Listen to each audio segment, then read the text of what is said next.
مگر تاریخ یہ کہتی ہے، خاص طور پہ تاریخ پاکستان یہ کہتی ہے، رولا ڈالنے والے کو ککھ نہیں ملا کرتا۔ بھٹو صاحب کے ساتھ خلاف رولا کس نے ڈالا تھا؟ بزرگ بیٹھے ہیں، انہیں پی این اے نے نا۔ بھٹو کی حکومت ختم ہو گئی، پی این اے کی میں لبا آ گیا ضیاء الحق، مرد مومن مرد حق۔ اس نے کہا نظام مصطفیٰ، یہ تحریک نظام مصطفیٰ کے لیے تھی، اگر آپ نظام مصطفیٰ لانا چاہتے ہیں تو جنرل محمد ضیاء الحق صاحب کو 5 سال کے لیے صدر منتخب کر لیں۔ یہ ریفرنڈم ہوا تھا، سوال یہ تھا اگر آپ چاہتے ہیں کہ ملک میں نظام مصطفیٰ آ جائے 5 سال کے لیے ضیاء الحق جو ہیں وہ صدر پاکستان ہے۔ تو جنہوں نے نظام مصطفیٰ کی کھیر پکائی تھی وہ دیکھتے رہ گئے، ضیاء الحق صاحب آئے، کھائے اور چل دیے۔ اسی طرح آپ کو پتہ ہے یہ جو 88 میں بے نظیر گورنمنٹ بنی تھی، آئی جی آئی اس کے مقابلے میں تھی، آئی جی آئی کے صدر ہوا کرتے تھے مولانا سمیع الحق صاحب۔ تھوڑی سی تحریک چلی تھی، بس صدر اسحاق خان کو بہانا چاہیے تھا، اس نے ٹھک بے نظیر کی حکومت ختم کر دیا، الیکشن ہوئے، آئی جی آئی جیت گئی، اور ایک رات کو پتہ چلا صدر تبدیل ہو گئے ہیں، سمیع الحق صاحب کی جگہ نواز شریف صاحب ہو گئے اور وہ وزیر اعظم بن گئے۔ سمیع الحق صاحب ادھر ہی مدرسے میں بیٹھے رہ گئے۔ پھر بے نظیر کی حکومت آئی، جب اس کے خلاف تحریک چلائی قاضی صاحب نے، پتہ ہے نا 93 سے 96 اس کا جو دور تھا، تحریک چلائی قاضی صاحب نے۔ جماعت اسلامی کے 1-2 لوگ ادھر جو ہے وہ ان کی جانیں بھی گئی، پنڈی میں ہی ہوا تھا، قاضی صاحب کو بھی سر میں جو ہے لاٹھی لگی تھی، بے نظیر گورنمنٹ چلی گئی۔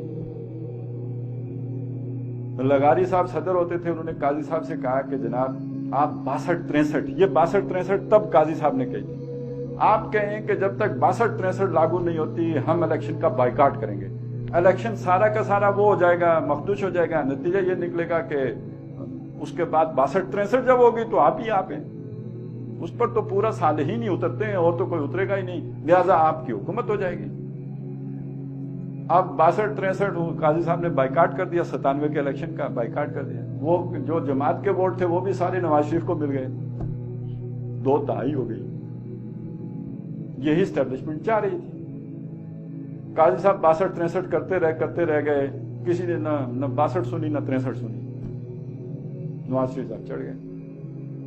اس کے بعد کچھ لوگوں نے تھوڑا ہلہ گلا کیا، طاہر القادری صاحب بھی اٹھے تھے، انہوں نے بھی کہا یہ حکومت فلانی یہ ڈنگڑی جانی چاہیے، آ گئے پرویز مشرف صاحب، 10 سال وہ رہے۔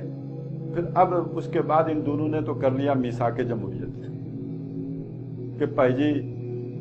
ان کو سمجھ آ گئی کہ ہمیں ایک دوسرے کے خلاف استعمال کر کے کھیر کوئی اور کھاتا ہے، انہوں نے کہا جی ہم خود کھائیں گے، بانٹ کے کھائیں گے، تسلی سے کھائیں گے، 1 چمچ آپ مجھے ڈال دیجئے گا، دوسرا میں آپ کو۔ یہ 2 کو تو سمجھ آ گئی، لیکن کچھ پاسکو پارٹیاں ہیں جن کو ابھی تک سمجھ نہیں ہے۔ پاسکو میں اس لیے کہتا ہوں کہ ان کا توازن پیپلز پارٹی اور نون لیگ کا جب برابر ہو جاتا ہے تو اسٹیبلشمنٹ کے پاس کچھ پاسکو ہوتے ہیں، وہ جس کے ساتھ مقناطیسی پاسکو چپکا دیں وہ ترازو جھک جاتا ہے، وہ کبھی 2 تائی لے کے آ جاتا ہے، کبھی ذرا سادہ اکثریت لے کے آ جاتا ہے۔ اس طرح کھیل شاطر کے ہاتھ میں رہتا ہے، اس کھیل میں تعین مراتب ہے ضروری، شاطر کی عنایت سے تو فرضی میں پیادہ،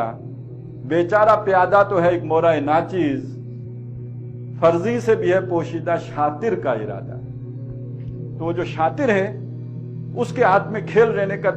طریقہ یہ ہے کہ یہ پاسکو پارٹیاں کام آتی، ادھر جوڑ دو یہ جیت گیا، ادھر جو اس کو بائیکاٹ کروا دو اس کو چپکا دو، اس کا بائیکاٹ کروا دو اس کو چپکا دو۔ یہ کچھ لیفٹسٹ ہوتی ہیں کچھ رائٹسٹ ہوتی ہیں، یہ والے ایم کیو ایم بائیکاٹ کرے گی تو کوئی رائٹسٹ پارٹی ان ہو جائے گی، رائٹسٹ پارٹی بائیکاٹ کرے گی ایم کیو ایم ان ہو جائے گی، جب ایم کیو ایم ان ہوئے گی تو سیکولر ووٹ تقسیم ہوگا، اور یہ رائٹسٹ پارٹی جو جس نے بائیکاٹ کر دیا وہ ووٹ رائٹ سائڈ پہ چلا جائے گا، جب وہ ان ہوں گی ایم کیو ایم جو ہے وہ بائیکاٹ کرے گی تو لیفٹسٹ ووٹ جو ہے یا بائیں وہ طرف والا وہ جو ہے وہ ایک ہو جائے گا اور یہ تقسیم ہو جائے گا۔ یہ ہے کھیل جو ہو رہا ہے، یہ سارے کا سارا۔ اس کھیل میں پچھلے کچھ عرصے سے ہماری اسٹیبلشمنٹ کے پیٹ میں ایک نیا آئیڈیا کا مروڑ ہے، وہ نیا آئیڈیا کا